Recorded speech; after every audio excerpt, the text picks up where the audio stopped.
Our guy Aziz Ansari dropping a new comedy special, Nightclub Comedian, today. Number Short one, 6. only 30 minutes. Um, we talked about Aziz when Master of None, was it love stories or scenes of marriage or whatever it Moments in was. love, moments of love. Yeah, something like that. Pseudo season 3 of Master of None last year. Yeah, which he did a lot more behind the camera than in front of for. I think he's only in one episode. Yeah. And um, he had taken a step back. He had the allegations come out of sexual misconduct and really kind of retreated from public life at that point. He had a comeback special, but then really didn't hear a lot from him other than Master of None. Um, and so when this comes out, I don't even know what my expectations were. I think more than anything, I just kind of wanted to hear what Aziz wanted to talk about, what he wanted to say. Um, I think he, uh, I think what I guess when I think about this special and I think about what I liked most, it was his storytelling and his ability to just kind of like talk about his ideas and his concepts. But I didn't really find myself laughing a whole lot. Did you find this to be like a funny comedy special? I found some of the stuff in the beginning pretty funny. Like I liked how he started off. It's like, no, please make me take the extra 10 seconds. Please check my COVID pass, like stuff like that. It's like Yeah, it's a lot of like funny observations interspliced with more serious societal observations commentary. that are relatable to mass audiences. So yeah, it's definitely not like a laugh out loud all the time thing, no question. And neither was Right Now, the comeback special from 2019. Um, I think Right Now was a little more refined. Like he had, been on a full fledged tour, whereas Nightclub Comedian was more or less just a few runs, I believe he did in the lead up to this. So a little different, approach there. On the other hand, though, even before everything happened with, the allegations, which we discussed more about when we talked about Right Now. Uh, Aziz had kind of already been like public retreat, like he was not on social media then.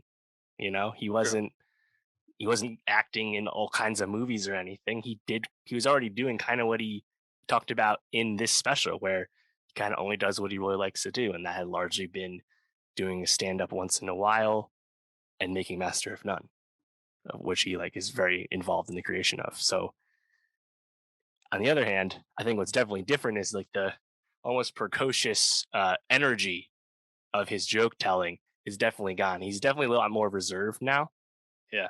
I wouldn't say he's low energy, but he's just more like almost calculating in how he talks about things. Like sometimes it's almost in like a hushed tone, So Oh yeah. I'd say it's definitely a slightly different approach. On the other hand, I still enjoyed this just because I enjoy Aziz as a personality, and yeah, like you'll see like I think like the bones of some of his old like joke telling in this where he does like weird voices and stuff. Like it's familiar, I guess, if you're like really up on all these specials. Again, this is his sixth one. Um, but I just kind of enjoyed hearing him more or less just shoot the shit, which is what he did with this. Yeah. Um, it starts off with this footage of him when he was first getting into stand-up comedy that a friend of his at NYU used for a documentary about him as he was, starting off his comedy career then, and it kind of splices that as like the framing of this. This is where he started his career. This is where he's at now, and kind of trying to get back to his nightclub roots, so to speak. And I think that really works as a framing device. I really enjoyed seeing young Aziz and uh, him talking about like this like almost like simpler time in his life when it was like all he was thinking about. And I think that's really juxtaposed well against a lot of these topics he's talking about in terms of using a flip phone as compared to a smartphone, trying to reduce his uh, intake of the internet, and kind of just seeing like where he's at and where the world is at. I thought the commentary I found to be most like I guess probably funny, but also at the same time, like made me take a step back and think was his commentary on Trump, because the way he kind of frames it, right, is that Trump, though he is this, not, he, I don't think he endorses any of Trump's policy or persona. No, he He basically said as says, much. yeah, he gives you exactly what people really want, which is just something to talk about, something to, Gives you the content. yeah, it gives you the content, is I think how he puts it. And it's very true. And you talking about like the Biden administration, Kamala Harris, and like he's like, I don't even know what these people look like.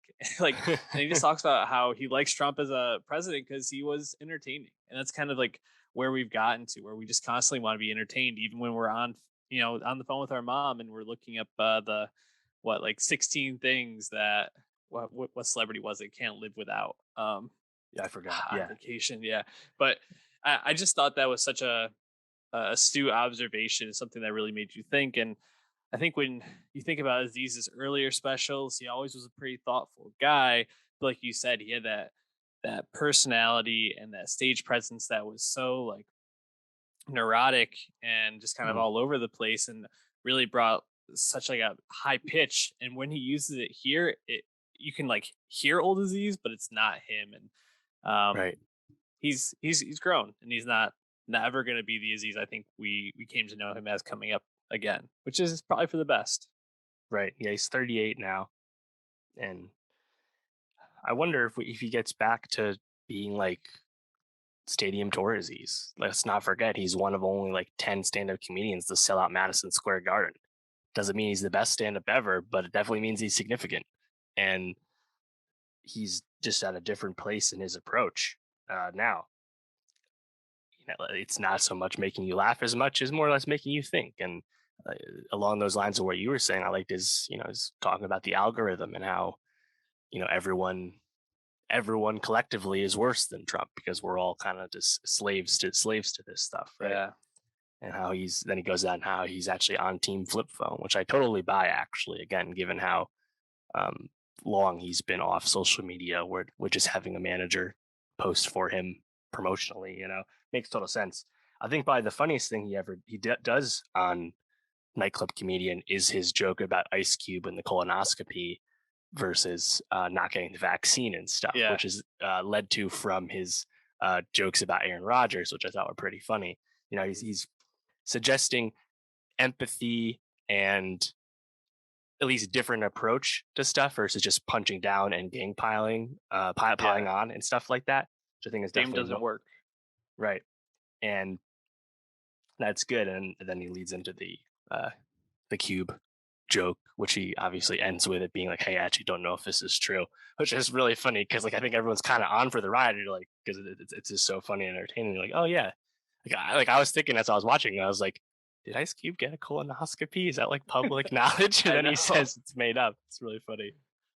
Yeah, no, I thought that was pretty funny. I also liked the bit about Timothy Chalamet, which I Yeah, just thought like the way he like draws the stories. I was like, this does kind of feel like our lives. Like it's just constantly jumping from these stupid controversy at this point. right. Yeah, he also in this I think kind of a trademark of his in the past, where he invoked a famous friend. In this case, it was seeing Frank Ocean at a Yeah, party and talking about how he does it, how Frank does it, namely not putting stuff out, and then how you have to be okay making less money as he goes off on that, and then he brings it full circle by saying, "Yeah, but Frank's got a jewelry line now." The whole I enjoyed how, he makes the comment about Drake and Drake Hospital or Drake Healthcare, whatever it was, stuff like that. How OVO everyone's Hospital. nobody wants to make the Chronic, everyone just wants to make Beats by Dre headphones. Uh-huh. Uh, I like all the commentary here on this, even if it's not like always the most laugh out loud stuff. I was just kind of enjoying just listening to him talk about this stuff, and you could tell the people in the room at the comedy cellar were definitely into it too. Oh, 100%. People were really into it. I think just having Aziz back, people are excited about. Um, yeah, I mean, Aziz continues to be, I think, a figure that we're always going to want more from, and we're probably Yeah, never going to feel like we get enough from. So, good for him. Any last thoughts on this before we move on? I hope he makes Master of None season 3 proper. with him Yeah. back. But who knows, if he wants to act at all anymore. We really don't know. I could see him getting into like directing movies or something like that, something a Hmm, little more like sure. confined, but a little more long form. But anyways, who knows? We'll talk about it whenever it comes out.